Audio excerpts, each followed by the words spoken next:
नमस्कार, आप सभी का रमेश सुरेल यूट्यूब चैनल पर बहुत हार्दिक स्वागत है। ईडी का बाड़ा राजस्थान में लगातार ताबड़तोड़ कार्रवाई हुई, कई छापे पड़े।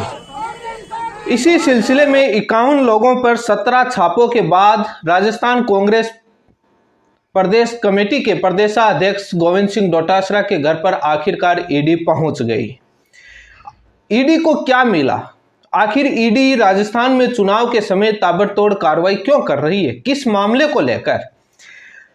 सोशल मीडिया पर युवा सवाल पूछ रहा है कि फरवरी 2022 से लेकर सितंबर 2023 तक लगभग 18 महीने ईडी पेपर आउट के मुद्दे पर चुप क्यों थी? क्यों कार्रवाई नहीं करी? आखिरकार चुनाव के समय ईडी कैसे पेपर आउट के मुद्दे पर एक्टिव हुई? इन तमाम बातों को लेकर चर्चा करेंगे। क्या इतने दिनों में जो सबूत या एविडेंस थे वो मिटा नहीं दिए? जो लोग इस पेपर आउट के मामले में गिरोह में शामिल थे, क्या वो लोग सबूत मिटा नहीं दिए? यदि ईडी इतने दिन बाद आती है तो क्या चुनाव के समय ईडी को पेपर आउट का मुद्दा याद आया? क्या ये कार्रवाई राजनीतिक प्रेरित है? चुनाव के बाद सब गायब हो जाएंगे, ठंडे बस्ते में सारी कार्रवाई डाल दी जाएंगी, या लोकसभा चुनाव तक चलेगी, या उसके बाद उसको ठंडे बस्ते में डाल दिया जाएगा? इन तमाम बातों को लेकर चर्चा करेंगे।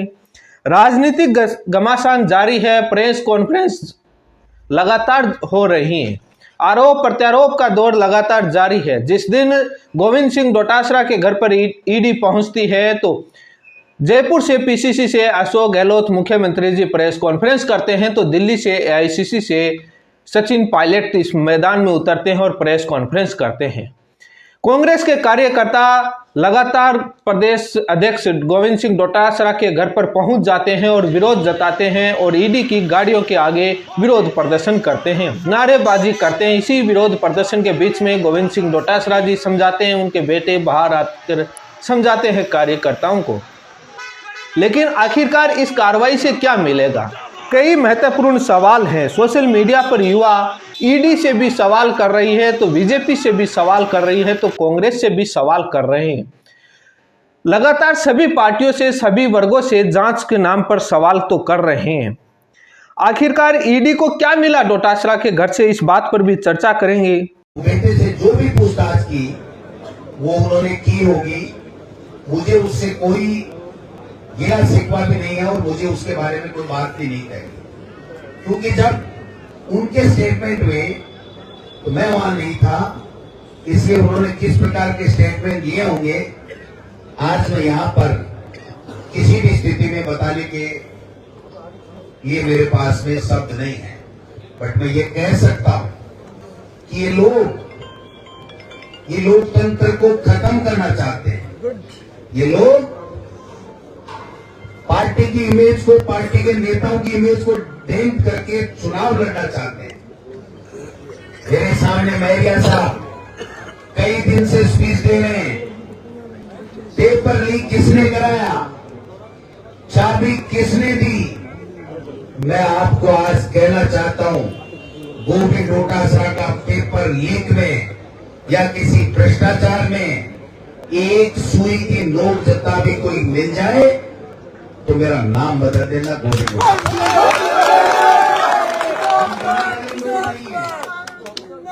हम डरने वाले लोग नहीं हैं। पार्टी हमारी मां है। पार्टी के लिए, पार्टी की विचारधारा को आगे बढ़ाने के लिए और सरकार के कामकाज को गांव-गांव, ढाणी-ढाणी पहुंचाने के लिए हम जैसे प्रयास कर रहे थे उनसे दुगुनी ताकत के साथ में कल सुबह से प्रयास कहना चाहता हूं। पापा तो खड़े भी तो भाइयों, ये परंपरा गलत है। अगर सुभाष मैरिया जी में तनित भी और राजेंद्र जी राठौड़ साहब में तनित भी अगर साहस है, अगर हिम्मत है, तो मैं फिर आज कहता हूं मेरे परिवार की पूरी संपत्तियों की जांच और उन दोनों के परिवारों की भी संपत्ति की जांच।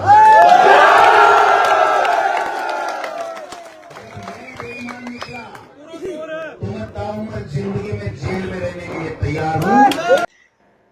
इसी के साथ एक निर्दलीय विधायक और इस बार कांग्रेस की तरफ से प्रत्याशी श्रीमान ओम प्रकाश हुडला जी के घर पर भी ईडी पहुंच जाती है।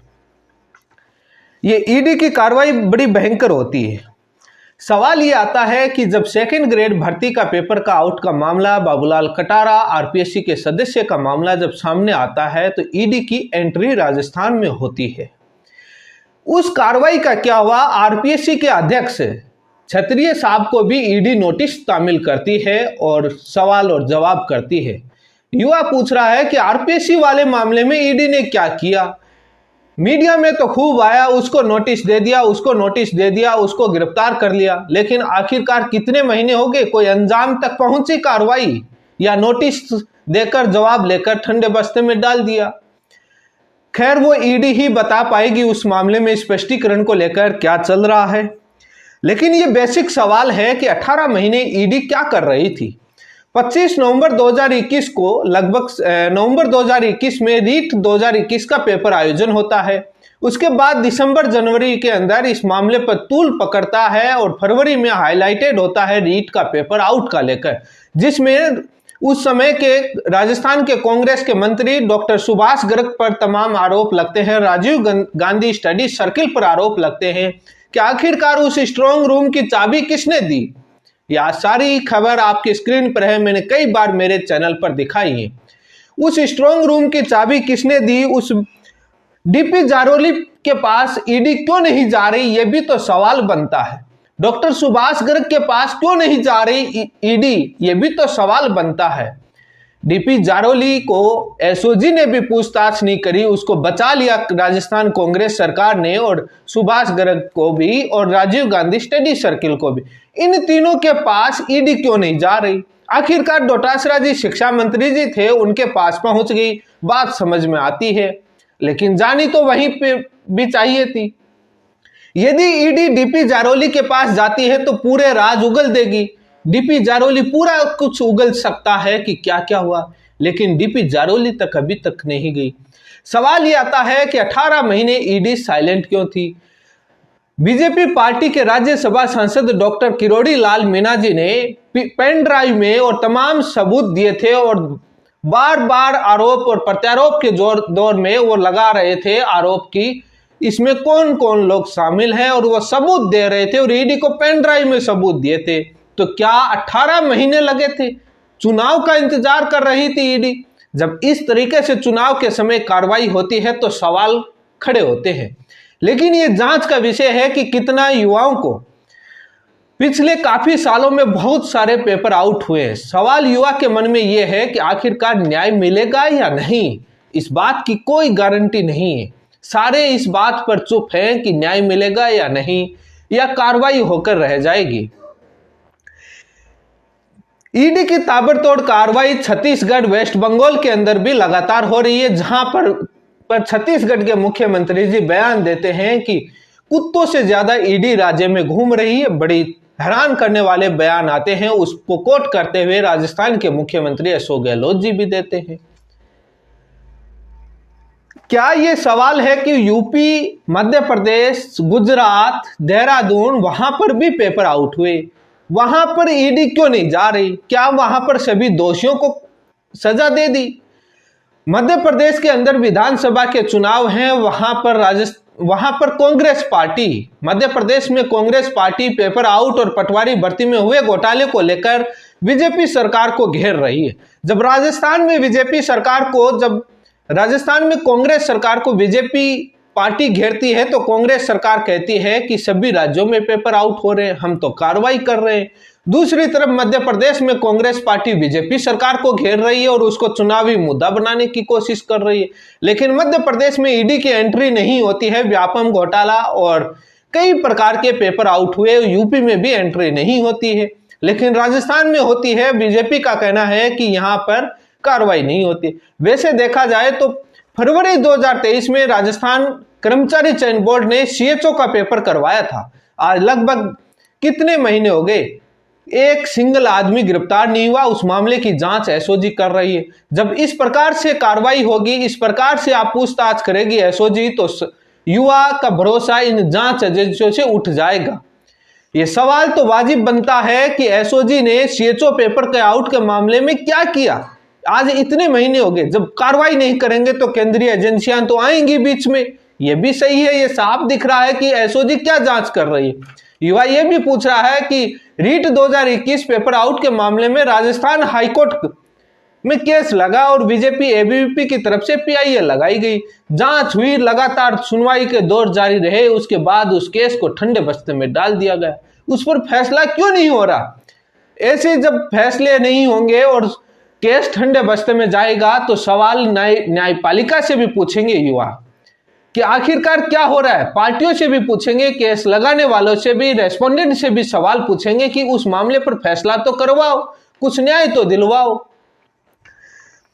लेकिन ईडी को लेकर के कई गंभीर सवाल हैं। आखिरकार ईडी 9 घंटे तक लगातार गोविंद सिंह डोटासरा के घर पर कार्रवाई की, जिस पर ईडी ने ऑफिशियली रूप से कोई बयान नहीं दिया कि क्या जब्त हुआ। लेकिन गोविंद सिंह डोटासरा ईडी जाने के बाद अपना बयान देते हैं कि मात्र हमारे मोबाइल और ईमेल आईडी जब्त करके गई है और मीडिया में आया 10,000 रुपए नकदी थे, वो भी ईडी छोड़कर चली गई, साथ लेकर नहीं गई। मोबाइल और ईमेल आईडी ही लेकर गई है। विधायक ओम प्रकाश उडला जी ईडी की कार्रवाई से शाम को जाते जाते अपने मां को गले लगाते हुए रोने लग गए। ये राजनीतिक सियासी घटनाक्रम तो चलेगा जब जांच एजेंसियां कार्रवाई करेंगी। रोने का घटनाक्रम इस प्रदेश में, इस देश में इतना चलता है कि उसको लेकर के कोई हैरान भी नहीं होता है। जब 1-2 बार सामने आता था तब जनता हैरान होती थी। लेकिन सबसे बड़े सवाल गंभीर रूप से हैं कि क्या पेपर आउट करने वाले लोग इतने दिन तक सबूत मिटाएंगे नहीं? जो मीडिया में तो जो तमाम खबरें चली वो आपके स्क्रीन पर है, आपने देखी। कुछ वीडियोज हैं जो गोविंद सिंह डोटासरा के घर पर कांग्रेस के नेताओं का मेला सा लग गया था। कांग्रेस पार्टी के राजस्थान के प्रभारी रंधावा जी भी सीकर पहुंच गए। तमाम विधायक, तमाम कांग्रेस के कार्यकर्ता डोटासरा के घर पर पहुंच गए। ईडी के किस प्रकार से अधिकारियों का विरोध करते हैं, किस प्रकार से नारेबाजी होती है, वो आपके स्क्रीन पर आप देख रहे हैं। लेकिन सवाल ये बेसिक ये है कि Rajiv Gandhi study circle, DP Jaroli, Pradeep Parashar, doctor Subhash Garg, उन लोगों के पास ईडी कब जाएगी? जहां से वो घटनाक्रम हुआ, डीपी जारोली के पास ईडी जाती तो सारा कुछ मामला उगल जाता। 18 महीने क्या कर रही थी ईडी, ये सबसे बड़ा बेसिक सवाल है। और सारे युवा, जब ईडी आती है, राजस्थान में एंट्री होती है, तो युवा सोशल मीडिया पर कहता है कि जांच कर रही है, तो क्या दिक्कत है? कांग्रेस उसका विरोध दर्ज करती है तो युवा सोशल मीडिया पर कहता है कि आप निर्दोष हैं तो आपको घबराने की जरूरत नहीं है, जांच कर रहे हैं, करने दीजिए। यही बात बीजेपी कहती है कि आप यदि निर्दोष हैं तो आपको घबराने की जरूरत नहीं, ईडी जांच कर लेगी, आपकी राज्य की एजेंसियां कुछ कर नहीं रही, इसलिए तो ईडी को आना ही पड़ेगा, मनी लॉन्ड्रिंग का मामला है। अब ये खबर ये भी आ रही है कि डोटासरा को दिल्ली बुलाया जा सकता है ईडी पूछताछ के लिए। राजस्थान से ईडी दिल्ली के लिए रवाना हो गई है। अब ये देखने वाला होगा, रोचक मामला होगा कि क्या दिल्ली में डोटासरा के बेटे को यदि बुलाया जाता है पूछताछ के लिए, क्या ईडी पूछताछ के बाद आम आदमी पार्टी के नेताओं की तरह है, गिरफ्तार कर लेगी या पूछताछ करके छोड़ देगी? ये राजनीतिक भी एक माहौल चुनाव के समय चल रहा है, इसको लेकर के कई राजनीतिक गलियारों में चर्चा है इस मामले को लेकर कि किस पार्टी को नुकसान होगा, किस पार्टी को फायदा होगा। लेकिन युवा इस बात पर टकाटक नजर लगाए बैठा है कि कुछ ईडी को मिला गया या ऐसे ईडी माहौल बना के जा रहे। ये तो युवा को पता लग गया कि जो पेपर आउट हो गया उन मामलों में होना तो कुछ नहीं है। यदि कार्रवाई हो जाए तो आगे के भविष्य में होने वाले पेपर आउट कांस ना हो, ये उम्मीद लगाए बैठा है। लेकिन अब ये राजनीतिक प्रेरित है या नहीं, इसका पूरी जब जांच होगी तभी पता लगेगा चुनाव के बाद कि ईडी इन कार्रवाई को ठंडे बस्ते में डाल देती है जिस प्रकार से एसओजी ने डाला, या बाद में किसी दोषी तक कार्रवाई करके अंजाम देकर पहुंचती है। वो उसके बाद ही पता चलेगा, पहले नहीं बताया जा सकता। ये सवाल बेसिक है कि चुनाव के समय ही ईडी कैसे आती है? जहां पर विपक्षी पार्टियों की सरकार होती है वहां पर ईडी क्यों आती है पेपर आउट के मामले में? यह भी सवाल है, क्योंकि मध्य प्रदेश, यूपी में भी ईडी जानी चाहिए थी, गुजरात और वहां पर भी वहां नहीं जाती। लेकिन वहां की एजेंसियां भी तो कोई खास जांच प्रक्रिया नहीं कर रही हैं। वही मीठी गोली, वही लिपा पोपी लॉलीपॉप वही वहां पर दिया जा रहा है जिस प्रकार से राजस्थान में दिया जा रहा था, कभी कानून को लेकर के, कभी कमेटी को लेकर के, कभी जांच को लेकर के। नीचे वाले लोगों को गिरफ्तार कर लिया जाता है, उसके बाद जमानत पर निकल जाते हैं और जो बड़े बड़े मगरमच्छ हैं उन पर कोई कार्रवाई नहीं होती है। सवाल यह है कि जो सेकंड ग्रेड भर्ती आरपीएससी की, उसके बाद ओमार सीट भरने का मामला और कई भर्तियों के आरएस के कई मामले थे, ईडी ताबड़तोड़ आरपीएससी वाले मामले में कार्रवाई कर रही थी। उस कार्रवाई में पिछले 3 महीने से कोई खास आउटपुट नजर नहीं आ रहा।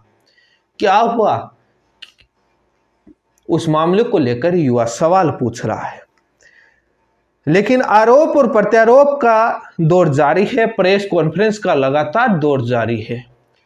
कोई सीकर से प्रेस कॉन्फ्रेंस कर रहा था, तो कोई जयपुर से, तो कोई दिल्ली से। सरकार को क्योंकि चुनाव का समय है तो राजनीतिक वोट बटोरने के लिए, अपनी छवि को साफ करने के लिए आरोप और प्रत्यारोप का दौर दोनों पार्टियों की तरफ से लगातार जारी था और जारी रहेगा। ईडी की तरफ से इस मामले पर कोई ऑफिशियल बयान नहीं आया, कहां से क्या जब्त किया है। अब ये देखना होगा कि लगभग